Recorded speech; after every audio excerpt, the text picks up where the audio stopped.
मित्रों नमस्कार, आपका पीएस नेटवर्क में स्वागत है। मैं हूं प्रदीप हुंडोल। एक दो दिन से समाचार आ रहे कि बांग्लादेश में ढाका की सड़कों पर आर्मी की डिप्लॉयमेंट हो गई है। इतना नहीं है, पूरी ब्रिगेड बांग्लादेश की सड़कों पर चल रही है। उनके साथ बख्तरबंद गाड़ियां और जो पास के पुलिस के आदमी हैं, छावनियां हैं, उनसे भी पुलिस को बुलाई गई है।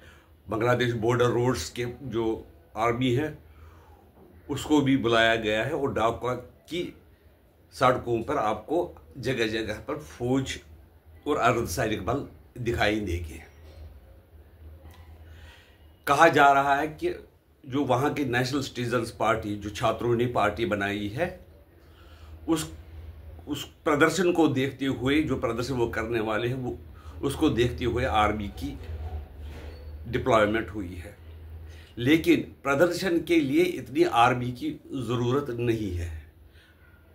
बटेल जो छावनी है नज़दीक, वहाँ के जो आर्मी की ब्रिगेड को, उसको भी तैयार रहने के लिए कहा गया है। बांग्लादेश में क्या हो रहा है, इस सिलसिले में समाचार आए हैं कि वहाँ का जो लेफ्टिनेंट जनरल है फैजुल रहमान, वो जमात इस्लामी और से मिला हुआ, उसके द्वारा वो आईएसआई के साथ नज़दीकियाँ बढ़ा रहा है। और यूनिस जो कि अनइलेक्टेड है, वो भी जमात इस्लामी और पाकिस्तान के नज़दीक जाने की कोशिश कर रहा है। इसलिए इसको वकार जमान को लग रहा है कि शायद वो मुझे ही हटाना चाहते हैं। जब उनको इस बात की ये जानकारी हुई कि उसको हटाने की कोशिश हो रही है, तो उन्होंने जांच बैठाई कि कौन लोग इन्वॉल्व है, क्यों मुझे हटाना चाहते हैं और किसकी साजिश है। इसमें पता चला कि वो जो फैजुल रहमान है, उसने डिविजनल कमांडर की मीटिंग बिना वकार जमान के पूछे हुए बुलाई। तो इससे जो आर्मी चीफ है बांग्लादेश का, उसका शक ज़्यादा गहराया। एक और बात, अमेरिका में तब्दीली हुई कि ट्रंप सरकार आ गई और वहाँ का जो डीप स्टेट है, डीप स्टेट और Clinton, Obama, Hillary Clinton, Biden, इनका सपोर्ट यूनिस को ख़त्म हो गया। जब अमेरिका की जो नेशनल इंटेलिजेंस की डायरेक्टर है, जिसके अंदर 17 इंटेलिजेंस एजेंसियां हैं, तुलसी गबार्ड है, वो प्रधानमंत्री मोदी से मिली, वो अजीत डोभाल से मिली और वो राजनाथ जी से मिली। तो उन्होंने बांग्लादेश की जो वर्तमान स्थिति है, तो उसके बारे में गबार्ड से बात की। इस सिलसिले में गबार्ड ने भी बाद में पूरी हालात की जानकारी लेकर ये बताया कि हम कट्टरवाद को बर्दाश्त नहीं कर सकते हैं। बांग्लादेश में जो इस्लामिक कट्टरवाद पनप रहा है, उसको हम ख़त्म कर देंगे। वैसे भी ट्रंप की पॉलिसी है कि हम दुनिया से ही कट्टरवाद को ख़त्म कर देंगे।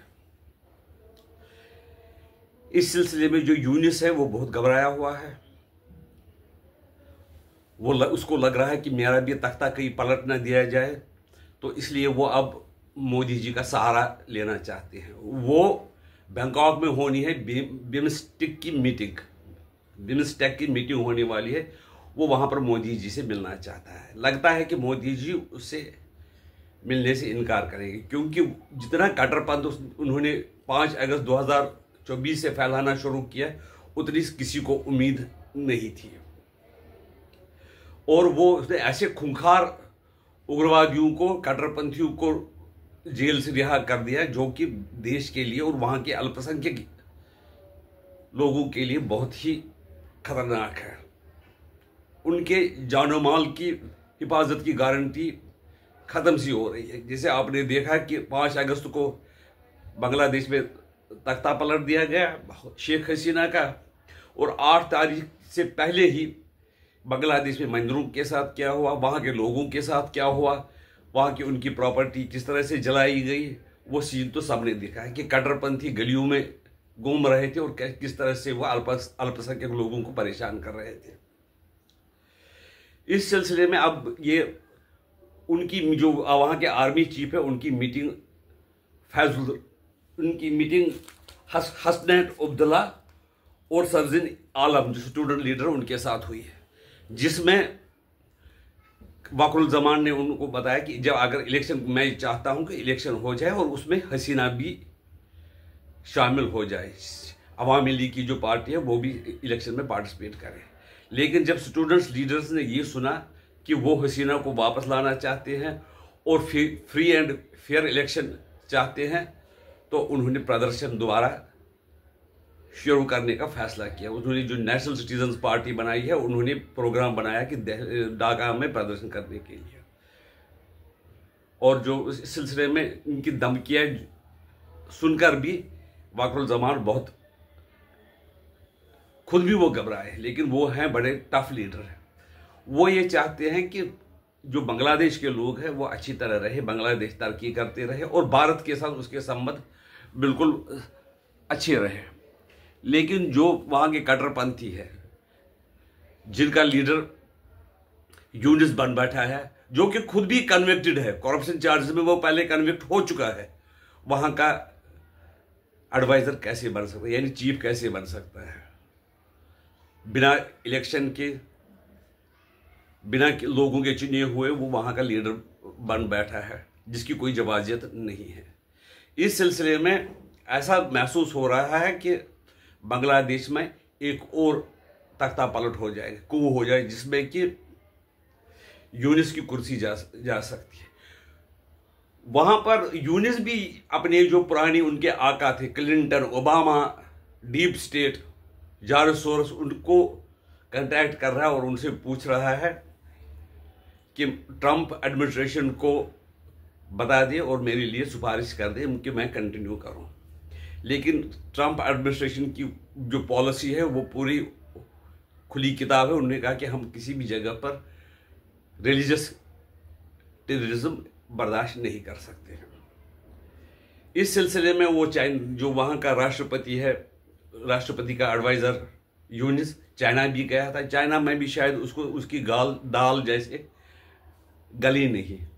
अब वो भारत को भी कांटेक्ट करना चाहता है, लेकिन भारत मेरे ख्याल में उसकी बात नहीं मानेगा। जैसे कि आते ही उसने कट्टरपंथ शुरू किया, कट्टरपंथी नेताओं को छोड़ना शुरू किया और पाकिस्तान से नज़दीकियां बढ़ाई। जो पाकिस्तान की हमेशा ये रही है कि वो कट्टरपंथ फैलाना, बेशक खुद भूखे हों, भीख मांगते हों, लेकिन दूसरे देशों में इस्लामी कट्टरपंथ फैलाना उनका उद्देश्य रहा है 47 से ही। यही उन्होंने बलूचिस्तान के साथ किया, यही कश्मीर के साथ किया, और खाली वहाँ पर जो चलती है खाली पंजाबियों की चलती है। इस सिलसिले में बांग्लादेश की जो लोग हैं, जिन्होंने आज़ादी के लिए बहुत कुछ खोया, बहुत कुछ कुर्बानी दी, वो नहीं चाहते हैं कि ऐसे लोगों के साथ हमारा दोबारा राबिता कायम हो और वो हमारे इंटरनल अफेयर्स में दखल अंदाजी कर ले। इसलिए शायद हो सकता है कि आने वाले